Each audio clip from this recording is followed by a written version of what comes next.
bonsoir, c'est selon l'heure à laquelle vous me recevez chez vous. Je suis Anne-Marie Kalanga et je vous accueille dans cet espace appelé Salon d'édification pour des entretiens autour des sujets ayant trait à la vie chrétienne. Ce programme s'appelle donc Vie chrétienne. Bienvenue au Salon d'édification, bienvenue à Vie chrétienne. Aujourd'hui, nous allons nous entretenir sur le thème de la prière. Et pour parler de la prière, je suis dans ce salon avec le pasteur Mathieu Yombo.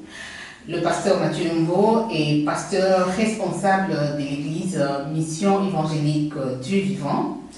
L'église qui est basée à Wuppertal, c'est une des grandes villes de l'Allemagne. Et c'est dans l'état de la Rhénanie du Nord-Westphalie. Un peu de géographie, vous allez vous souvenir de ce qu'on a étudié à l'école. Alors, pasteur, je suis très heureuse d'être avec vous aujourd'hui dans ce salon pour parler de la prière. Nous avons eu le temps de nous saluer, mais ici, à cause de ceux qui nous suivent, je veux vous redire bonjour. Bonjour, Madame Kalanga. Alors, nous voulons parler de la prière pour édifier tous ceux qui sont en train de nous suivre. La prière, oui, beaucoup de gens s'adonnent à la prière. Tout le monde aime prier, pas tout le monde, mais beaucoup de gens aiment prier. Et il y a des gens qui invitent les autres aussi à prier. On justifie beaucoup de choses par la prière, mais c'est quoi au fait la prière? Comment vous définissez la prière, vous, en tant qu'un chrétien d'abord, et de ce quoi un homme de Dieu, quelqu'un qui enseigne la parole de Dieu, c'est quoi la prière, pasteur? Shalom à tous ceux qui nous suivent, de près comme de loin. Nous voulons juste expliquer dans des mots très simples c'est quoi la prière. La prière, c'est tout simplement un dialogue. Un dialogue entre deux personnes, bien sûr. C'est tout simplement le fait d'un fils qui s'adresse à son père. C'est pourquoi vous allez remarquer, quand Jésus a dit comment vous devez prier, vous allez vous adresser au Père. C'est un dialogue, tout simplement, entre le Père et son fils. C'est une causerie, tout simplement. Qui est le Père et qui est le Fils? On s'imagine bien que le Père c'est Dieu, mais le Fils c'est qui? Le Fils c'est celui qui est né de nouveau. Celui qui est un enfant de Dieu, il est fils de Dieu. Parce que nous devions faire la différence entre les créatures et les fils et les enfants de Dieu. Parce que tous ceux-là que Dieu a créés sont des créatures. Mais on devient enfant de Dieu, d'autant qu'il est écrit, car à tous ceux qui l'ont reçu, la parole les a donné le pouvoir de devenir enfants de Dieu. Alors ceux-là, Dieu est leur Père. Alors quand il prie, c'est tout simplement le dialogue entre le Père et le Fils. L'utilité alors de la prière. On prie pourquoi très exactement? Pourquoi on doit prier? Est-ce que c'est un dialogue comme vous l'auriez peut-être à vous en tant qu'un père humain avec votre enfant, ou ça doit avoir une autre forme spéciale? D'abord, la première chose que nous devions d'abord savoir dans la prière, ce n'est pas d'abord la première mention que beaucoup des hommes ont de la prière. Beaucoup de gens pensent que la prière, je viens demander au Père, je viens que Dieu me donne, tout ça. D'abord, la prière, c'est la communion avec son Père. Vous savez que chaque fils, chaque père a besoin de communier avec son fils. Alors, nous devions nous mettre d'abord cette mention dans l'esprit. Et si chaque chrétien arrive à ce niveau-là, alors nous allons aimer la prière. Vous allez voir que Adam et Ève, ils étaient dans un bon entourage, bien fait, il ne manquait de rien.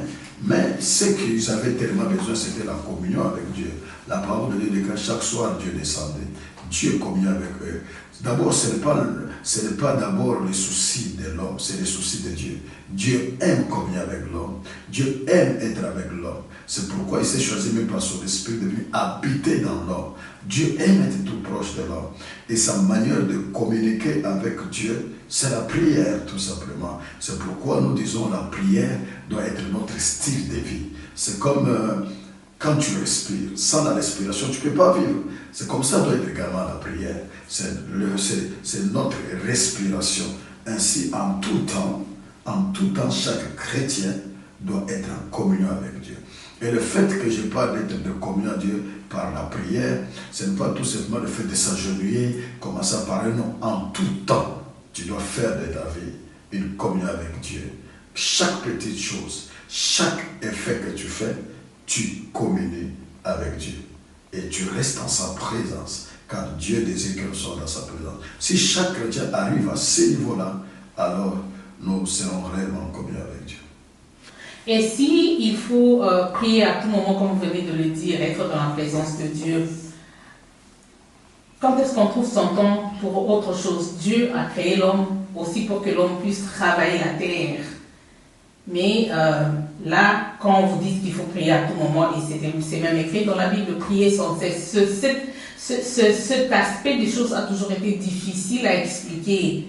Parce que je dois prier sans cesse. Je prie, ça veut dire quoi? Je parle pendant que je suis en train de travailler ou je le fais comment exactement? Donc c'est comme je venais de dire tout à l'heure, la prière c'est un style de vie. Donc je n'ai pas besoin d'être concentré, tout cela pour faire la prière, non. C'est un élan de l'esprit à moi. Donc à chaque fois quand je fais quelque chose, je la fais mentionner avec ma communion avec Dieu. Par exemple, je suis au travail. Pendant que je travaille, dis gloire au Seigneur pour ce travail que tu m'as donné. Saint-Esprit, aide-moi à bien le faire. Donne-moi la sagesse intérieure. Je suis en train de travailler. Mais qu'est-ce que je suis en train de faire? Je suis dans l'approche de Dieu dans ce que je suis en train de faire. En tout temps. C'est comme quand on était des enfants. Il y a quelque chose, tu cognes quelque chose brusquement, tu cries maman et tout ça, des choses comme ça. Et mon mère, oh mon père, des choses comme ça. Et Jésus, donc Jésus doit être le premier, comment on a dit, le premier réflexe dans tout ce que tu fais. Donc, c'est le fait que dans tout ce que tu fais, tu as l'approche de Dieu. Tu as besoin de la présence de Dieu. Tu as besoin de son approbation. Alors, dans tout ce que tu fais, c'est ça réellement être en communion avec Dieu. Ce n'est pas le fait seulement d'être là, en train de parler à Dieu, ou bien en train de crier. C'est un état d'esprit. C'est ce que j'ai dit. La prière doit être notre style de vie. Avant de monter dans ma voiture, j'ai prié, je m'assois, j'ai dit Seigneur merci, bénis mon départ, mon arrivée, j'arrive, Seigneur, Dieu merci. Donc c'est un style de vie. Donc je recherche en tout temps que je sois rassuré que Dieu est avec moi. Bien sûr que Dieu a dit que Dieu nous avait dit, je serai avec vous jusqu'à la fin des temps. Dieu est avec nous. Mais c'est seulement le fait de faire comprendre à Dieu que j'ai besoin de lui. C'est comme un fils qui a besoin du père. Maintenant, quand on dit aux gens, par exemple, à cause du fait qu'ils ne vont pas à l'église, parce qu'il faut souligner sur ce fait, bon, ce sont des gens qui ne prient pas. Hein, quelqu'un, il était dans une vie assez mouvementée dans le monde, après, il change de vie, il devient calme, il commence à fréquenter une église, on dit qu'il devient un homme de prière, il prie. Maintenant, entre ceux qui ne fréquentent pas l'église, ils ne prient pas, est-ce que Dieu, il a besoin qu'à un moment donné, un homme fasse une certaine observation, une évaluation, pour savoir faire une différence entre les gens qui prient et les gens qui ne prient pas? Est-ce que ça sert à quelque chose dans notre vie en société? Non, ça ne sert pas à quelque chose, mais c'est tout ce qui est important, c'est que nous devons savoir. Et ceux qui viennent à l'église, et ceux qui ne viennent pas à l'église, ils doivent tous savoir qu'ils ont besoin de Dieu. Chaque homme a besoin de Dieu. Il y a un certain moment, il y a un mur que nous affrontons dans la vie où chacun de nous a besoin de Dieu. Quand nous étions tous des enfants, à un certain moment on se sentait limité, on avait besoin de père. Il faut que le père intervienne. Ainsi également, sur cette terre, nous avons besoin de Dieu. Chacun de nous a besoin de Dieu. Comme je l'expliquais l'autre fois à l'église, j'expliquais que le monde spirituel est partagé en deux parties. Il y a une structure spirituelle du diable, il y a aussi une structure spirituelle de Dieu.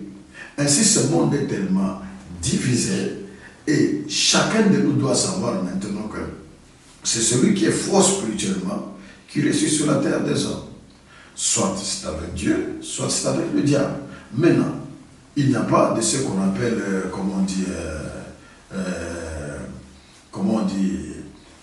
il n'y a pas de ceux qu'on dit, qu'on peut dire qu'ils ne sont ni de Dieu, ni du diable. Soit tu es avec Dieu, soit tu es avec le diable. Et pour ressusciter un des hommes, bien-aimés dans le Seigneur, tu dois être fort spirituellement. Voilà pourquoi nous avons besoin de Dieu. Et Dieu, on le trouve au travers de la prière. Et maintenant, j'avais expliqué que du côté du diable, il y a toute une structure et les chrétiens, bon, bien sûr, ceux qui sont dans le monde spirituel le savent. Ils savent que la Bible dit dans Éphésiens chapitre 6, verset 12, car nous n'avons pas à lutter contre la chair et le sang, mais contre les dominations, autorités, les princes du monde de ténèbres et esprits méchants. Là, l'apôtre Paul nous donne la structure spirituelle du monde du diable. Mais le même apôtre Paul nous donne aussi la structure spirituelle du côté de Dieu. Il dit dans Colossiens chapitre 1 verset 6, il dit « Car en lui, toutes les choses ont été créées, dans les cieux sur la terre. » Il explique, il dit « Les visibles et les invisibles, trône, autorité, domination, dignité. » Ça, c'est le côté spirituel. C'est le côté d'organisation de la structure divine. Maintenant, le problème, c'est que c'est quoi? Le monde et nous, les prédicateurs et ceux qui brillent, font seulement mention sur la structure du diable. Mais aussi, Dieu aussi a ses structures. Et la structure de Dieu travaille pour notre avantage, pour nous les chrétiens. Et la structure du diable travaille pour l'avantage du diable. Et maintenant, ceux qui vont dans le monde spirituel se connecter au diable travaillent avec cette structure. Et nous autres aussi qui sommes connectés à Dieu, nous devons être connectés à cette structure, de la structure divine. Et maintenant, quand tu ne pries pas, c'est que les deux structures-là ne te concernent pas. Ainsi, tu seras victime en tout temps de ceux-là qui sont forts spirituellement que toi. C'est pourquoi nous nous disons, nous devons beaucoup prier en faisant quoi? En nous associant à la structure divine de Dieu pour réussir sur la terre des hommes. Voilà pourquoi tu dois prier. C'est comme je l'ai dit communément, we must pray. Dans la Bible, il y a une formule de prière que Jésus a enseignée aux disciples et bien évidemment cela nous concerne aussi aujourd'hui. Et notre Père qui est aux cieux, c'est devenu aujourd'hui comme une récitation presque.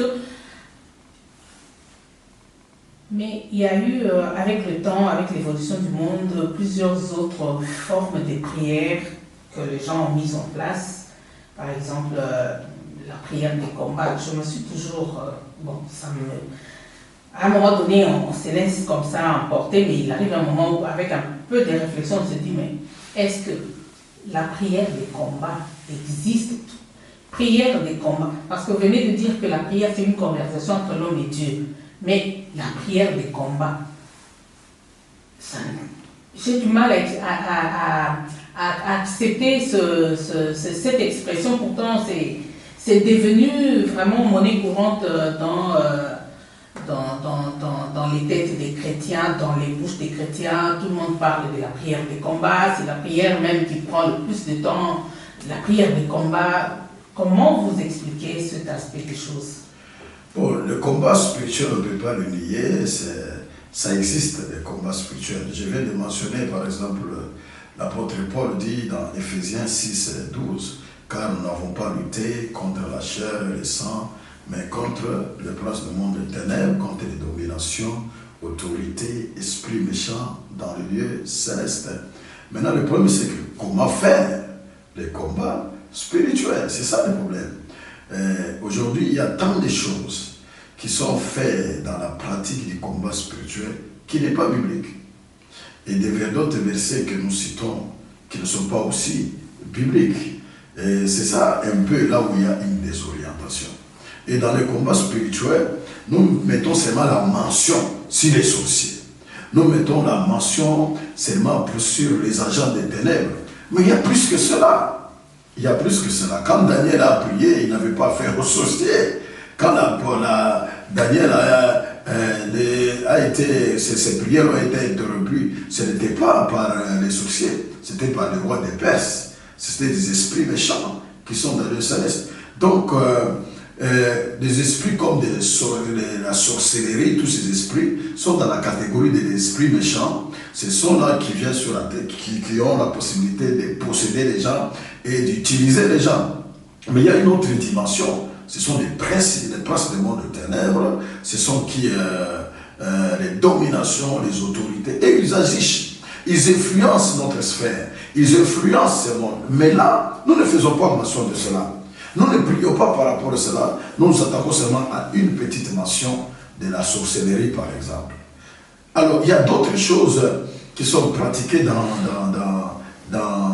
les combats spirituels qui n'ont rien à voir avec la Bible. Je vais donner par exemple, c'est devenu comment? C'est devenu une monnaie courante dans toutes les églises presque. Et ce qui fait que ça m'a fait influencer aussi à un certain moment. Plus je me suis dit non, on doit rester dans la Bible. Disons par exemple, on chasse les démons, ou bien un malheur, on dit retour à l'expéditeur. C'est pas ce que la Bible nous enseigne. La Bible nous a jamais enseigné de faire le retour à l'expéditeur, mais la Bible dit vous chasserez les démons. Et on nous a montré le lieu où il faut les chasser. C'est où? C'est dans les lieux arides. Même la Bible parle même de la montagne. La Bible dit quoi? Si tu dis à cette montagne, ôte-toi de là, jette-toi dans la mer. Si tu ne doutes pas dans ton cœur, ce que tu as dit, ça va s'accomplir. Il y a des endroits où on doit changer cet esprit-là. Maintenant, d'où viennent ces choses-là de retour à l'expéditeur? Et puis, on ne nous a pas demandé d'envoyer le feu sur les démons. Nous, c'est au nom de Jésus, je vous salue. C'est ce que le Seigneur nous a appris. Maintenant, il y a le feu étranger que nous avons introduit dans les combats spirituels. Et à mon humble avis, je pense que dans le monde spirituel, on se moque de nous. Parce que celui qui maîtrise bien le monde spirituel, c'est le Seigneur Jésus. Et quand il a dit, vous chasserez les démons. Voici les miracles qui accompagneront ceux qui auront cru. En mon nom, ils feront quoi? Ils chasseront les démons. Est-ce qu'ils enverront le feu? Est-ce qu'ils diront retour à l'expéditeur? Non. Nous n'avons qu'un seul travail, chasser les démons dans les lieux arides. Un point, un trait. C'est ce que dit le Seigneur. Voilà un peu. Maintenant, aujourd'hui, ce qui m'étonne, c'est que les gens commencent à utiliser même l'épée. Prends ton épée. Allez, prends quoi? L'épée. On va poursuivre. Allez, mais non, ça n'existe pas. Ce qui fait que nous puissions avoir la victoire dans les combats spirituels, ce ne sont pas nos gestes, c'est le nom de Jésus. C'est le nom de Jésus qui a vaincu l'ennemi. C'est le nom de Jésus qui est élevé au-dessus de tous les noms, afin qu'à son nom, tous genoux fléchissent dans les cieux, sur la terre et sous la terre, et que toute langue confesse que Jésus-Christ est le Seigneur de Dieu le Père. À mon humble avis, nous devons retourner à l'évangile, à ce que le Seigneur Jésus nous a enseigné. Et Jean enrichit cela en disant, ils l'ont vaincu à cause du sang de l'agneau et de la parole de leur témoignage. Voici les éléments avec lesquels nous combattons. Ce ne sont pas d'autres choses que commençons à utiliser aujourd'hui. Mais quand un chrétien est face à une situation difficile un chrétien où il doit vivre le combat spirituel, est-ce que c'est la prière ou c'est juste un réflexe ou une réaction? Parce que là, il y a une petite confusion. Les gens disent, par exemple, vous entendez, les gens disent on va aller à une prière de combat. Ce soir, on aura une prière de combat. Prière, cette expression prière de combat, ça c'est un peu... bon, ça appelle un peu à beaucoup de réflexion. Est-ce que prière de combat, parce que la prière c'est la conversation entre l'homme et son créateur. Mais quand on s'adresse aux démons ou aux mauvais esprits, est-ce qu'on est en train de prier ou on est en train d'exercer une autorité? Doit-on vraiment, sincèrement, ayant bien compris la Bible, doit-on appeler ce temps-là aussi prière? Est-ce que c'est une prière, le fait de chasser les démons? Bon, nous devions savoir qu'il y a plusieurs sortes de prières. Il y a la prière où nous faisons l'adoration. L'adoration, nous sommes en train de dire à Dieu ce qu'il est. Il y a aussi un temps où nous disons merci au Seigneur, nous poussons les actions de grâce à Dieu. Il y a ce temps-là. Mais il y a aussi le temps où les gens communient avec Dieu en se repentant, en revenant au Seigneur, en lui demandant pardon du mal qu'ils avaient fait, s'ils reconnaissent le mal qu'ils avaient fait. Il y a un temps aussi que les gens prient pour qu'ils soient remplis de l'Esprit. revêtus de la puissance. Il y a aussi sont des prières d'intercession. C'est là où nous prions pour les autres.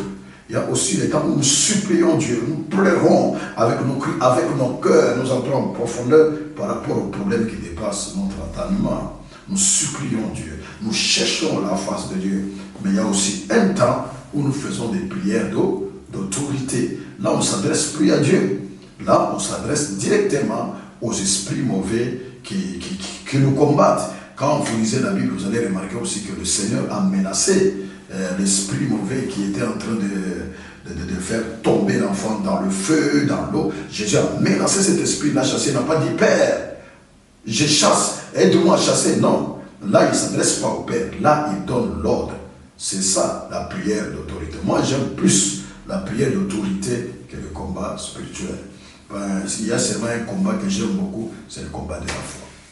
L'apôtre Paul dit, j'ai combattu le bon combat de la foi. C'est ce que moi je préfère comme terme utilisé. Mais l'autre là, c'est l'autorité spirituelle. De la même manière, quand Jésus a menacé la mer, a menacé le vent, il n'a pas demandé au Père de calmer le vent ou la tempête. Qu'est-ce qu'il a fait? Il a menacé, il a ordonné à la mer de se taire. Et la mer s'est tue. Je pense que, à mon humble avis, selon la petite portion de l'écriture, de la lumière de l'écriture que j'ai, c'est ça ma compréhension. La chrétienté a été introduite en Afrique par les Occidentaux. Et aujourd'hui, force est de constater qu'en Occident, les églises sont en train de fermer. Pendant ce temps en Afrique, c'est vraiment la flambée. On est en train de construire un peu partout des églises très gigantesques, des grands bâtiments pour les églises. Il y a de plus en plus de gens qui accourent à l'église pour prier. Pendant ce temps, l'Europe ou l'Occident se développe et l'Afrique, le développement ne suit pas. C'est quoi ce phénomène? Et les Africains, quand ils viennent en Europe aussi, vous allez constater ici en Europe, la plupart du temps, les églises sont remplies, même quand ce sont les églises dirigées par les Occidentaux. Les Occidentaux, c'est rempli par les Africains. Il y a une explication spirituelle aussi, matérielle aussi, dans les deux cas. Vous savez que l'évangile a commencé, le réveil a commencé avec l'Asie et ça a embrasé l'Europe. À chaque fois qu'il y a une souffrance, il y a un problème, chaque être humain a tendance à chercher Dieu. Regardez après la guerre mondiale, il y avait le réveil, les gens aimaient Dieu, les gens cherchaient Dieu. Quand l'homme maintenant devient suffisant, quand l'homme est comblé des biens matériels, le matériel prend la place de Dieu. C'est ce qui se passe maintenant en Europe. En Europe, ici, quand tu exhortes un blanc, tout ça, il se dit, mais non, Dieu ne me donne rien, c'est mon travail qui me donne rien. Donc l'homme a développé ce qu'on appelle la suffisance par soi-même, par la technologie, par sa force. Et c'est ce bien-être en Europe qui dérange les Européens. Vous avez remarqué aussi, quand les Africains viennent de l'Afrique, si vous avez remarqué, ils sont motivés, ils ont du zèle. Mais quand ils ont la stabilité, vous savez, la stabilité fait que l'homme n'est plus... Vous savez, les gens cherchent Dieu quand ils sont dépendants de Dieu, quand ils s'attendent tout à Dieu. Maintenant, quand l'homme a tout, l'homme a tendance de laisser Dieu et de commencer à compter sur soi-même. C'est ainsi que vous allez remarquer que, ici, si quelqu'un est malade, qu'est-ce qu'il fait? Il prend seulement les médicaments qui est dans son tiroir, il prend, c'est fini. Mais en Afrique, il ne sait pas qu'il n'a pas l'argent même pour acheter ses médicaments. Sa seule solution, c'est Dieu. Et il prie, il a la foi, et Dieu le guérit. C'est ainsi que vous allez remarquer, il y a tant de miracles qui se font en Afrique, ici ça ne se fait pas. Pourquoi? Parce que ici, quand il y a un problème, on sait qu'il y a la solution quelque part. Il y a l'hôpital. Je suis assuré. Donc les gens ne sont pas tellement dépendants de Dieu. Mais en Afrique, les gens sont dépendants de Dieu. Voilà pourquoi il y a aussi ce réveil en Afrique. La souffrance attire toujours l'homme vers Dieu, à la quête du spirituel. Même ceux qui sont surtout dans le monde satanique, ils sont à la quête d'une spiritualité pour pouvoir leurs besoins. Voilà ce qui fait cela. Mais ce que nous devions savoir est que il y a aussi autre chose qui sont créées par Dieu. En dehors de toutes ces choses, il y a toujours aussi un mouvement de l'esprit. Et quand Dieu move, il amène ce qu'on appelle l'esprit de réveil. C'est ce qui déclenche aussi qu'en Afrique, les gens commencent à prier. Quand vous allez aussi aux États-Unis, et ils sont aussi bien, ils sont dans un bien-être. Il y a aussi un grand réveil là-bas. Les gens cherchent Dieu également dans des choses comme ça. Alors vous allez, si vous partez aussi en Europe, par exemple comme en Hongrie, vous allez vous étonner, vous allez trouver, j'ai trouvé une église là-bas qui prie dans un stade. Les gens remplis, quand ils commencent l'adoration, ce n'est pas comme chez nous par exemple en Afrique, on dit levez-vous, on va adorer. Non, quand on commence là-bas l'adoration, ils sont debout jusqu'à la fin. On sent qu'il y a un esprit de réveil. Donc en dehors de la souffrance qui amène l'homme à chercher Dieu, il y a aussi un mouvement que l'Esprit de Dieu a toujours libéré, qui amène le réveil spirituel. C'est pourquoi mon cœur soupire aussi après le réveil en Allemagne. Comment pensez-vous vous y prendre? Parce qu'en fait, les gens ont tout ici. Est-ce qu'ils n'ont pas aussi raison, étant donné que la Bible dit Dieu a créé l'homme? À un moment, il y a un élément que j'avais oublié, c'est que il y a un aspect que tu avais touché sur. Les gens prient beaucoup en Afrique, les églises sont remplies, mais il n'y a pas de développement. Je voulais dire que la prière n'a jamais développé aucun pays. C'est le travail qui développe une nation. Dieu ne bénit pas la prière, Dieu bénit le travail.